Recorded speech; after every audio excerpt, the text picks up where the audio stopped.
આજે આપણે એકદમ અલગ જ રીતનો સાંભારની રેસીપી બનાવીશું જે તમે રેગ્યુલર ખાતા હોય તેના કરતાં એકદમ અલગ જ છે, પણ ટેસ્ટમાં ગજબનો લાગે છે અને હેલ્ધી પણ એટલો છે. તો વિડીયોને જરૂરથી એન્ડ સુધી જોતા રહેજો. તમારું સ્વાગત છે મારી ચેનલમાં અને આપ સૌને મારા જય શ્રી કૃષ્ણ. તો ચાલો શરૂ કરીએ આજની આ રેસીપી. તો સૌથી પહેલાં આપણે એક કુકર લઈ લઈશું. તેમાં મેં અહીંયા મગની દાળ લીધેલી છે. જનરલી જે આપણે સાંભાર બનાવતા હોઈએ તો તેમાં તુવેરની દાળ અને મસૂરની દાળનો ઉપયોગ થાય છે, પણ અત્યારે વાતાવરણ એવું છે અને ભાદરવામાં જનરલી બને ત્યાં સુધી અમે તુવેરની દાળ કે એવું નથી ખાતા હોતા. તો મેં આજે આ મગની દાળનો સાંભાર બનાવ્યો છે અને અલગ જ રીતનો વઘાર પણ કરેલો છે. તો જરૂરથી વિડીયોને એન્ડ સુધી જોતા રહેજો.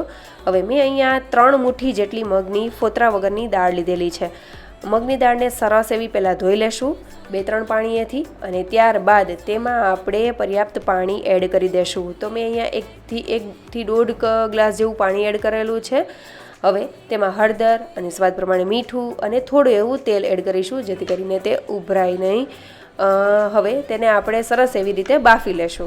આ દાળને બફાતા પણ બહુ વાર નથી લાગતી, એટલે જલ્દીથી તે બફાઈ જાય છે. હવે આપણે એક પેસ્ટ બનાવી લેશું. તો તેના માટે મિક્સર જાર લઈ લેશું. તેમાં ડાળખા સાથે થોડી કોથમરીના પાન, 2 લીલા મરચાં તીખા એવા લીધેલા છે. તમે જેવી તીખાશ જોઈતી હોય તો તમે એડ કરી શકો છો. હવે તેમાં 1 ટમેટું મેં એડ કરેલું છે. તો આ રીતે નાના નાના ટુકડા કરીને એડ કરી દેશું જેથી કરીને તે ક્રશ કરવામાં ઇઝી રહે.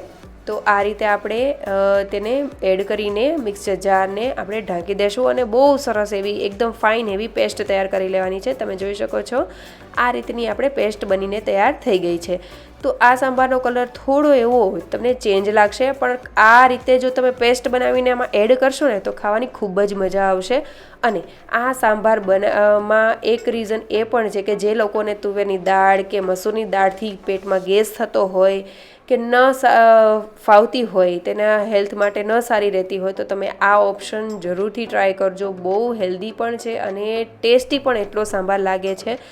તો હવે મગની દાળ આપણી સરસ એવી બફાઈ ગઈ છે. તો ઝેરણીની મદદથી આપણે તેને સૌથી પહેલાં ઝેરી લેશું. તમે અહીંયા બ્લેન્ડરની મદદથી તમે તેને એકદમ ફાઇન એવી પણ કરી શકો છો, એકદમ ક્રશ કરી શકો છો. પણ મેં અહીંયા આ રીતે ઝેરણીની મદદથી જ કરેલી છે અને તેમાં થોડું પાણી એડ કરેલું છે. અહીંયા તમારે જેટલી દાળની કન્સિસ્ટન્સી રાખવી હોય એ રીતે તમારે પાણી એડ કરવું.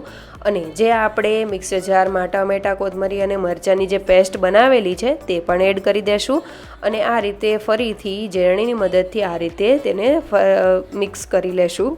હવે આપણે આ જે મિક્સચર છે તે રેડી થઈ ગયું છે. તો વઘારની પ્રોસેસ કરી લેશું. તો તેના માટે મેં 1.5 ટેબલસ્પૂન જેટલું જ તેલ લીધેલું છે. સાંભારમાં તેલની બહુ જરૂર હોતી નથી. હવે આપણે તેમાં રાઈ એડ કરી દેશું. રાઈ થોડી એવી ક્રેકલ થવા લાગે એટલે આપણે તેમાં થોડું એવું જીરું એડ કરીશું.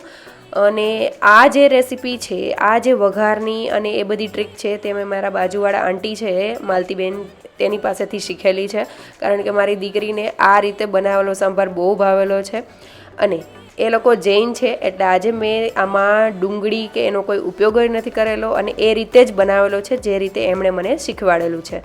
હવે આપણે રાઈ અને જીરું થોડું થઈ જવા આવે ત્યારે આપણે મેથી દાણા એડ કરી દેશું. મેથી દાણા પણ સરસ એવા થઈ જાય એટલે લીમડાના પાનને ક્રશ કરીને એડ કરીશું. સાથે થોડી હિંગ એડ કરીશું, હળદર પાવડર અને થોડો લાલ મરચું પાવડર એડ કરીશું અને તરત જ આપણે જે સાંભાર છે તે એડ કરી દેશું અને તેને બધી વસ્તુને સરસ એવું મિક્સ કરી લઈશું. કુકરમાં પણ થોડું પાણી એડ કરીને મેં એડ કરેલું છે. અહીંયા મેથી દાણા અને રાઈ ને જીરું એને બધાને સરસ એવું ક્રેકલ થવા દેવાનું છે. ત્યારબાદ જ બધી વસ્તુ એડ કરવી.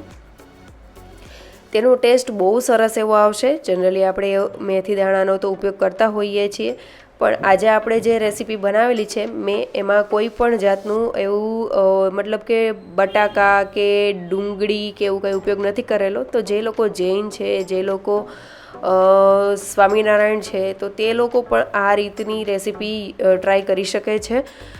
જે લોકો બટાકા, ડુંગળી કે લસણ કે એવું નથી ખાતા હોતા એ લોકો પણ જરૂરથી ટ્રાય કરજો. હવે આપણે આ જે સાંભાર છે તે થોડો એવો કન્સિસ્ટન્સી ચેક કરી લેશું. જો પાણીની જરૂર હોય તો એડ કરી દેશું.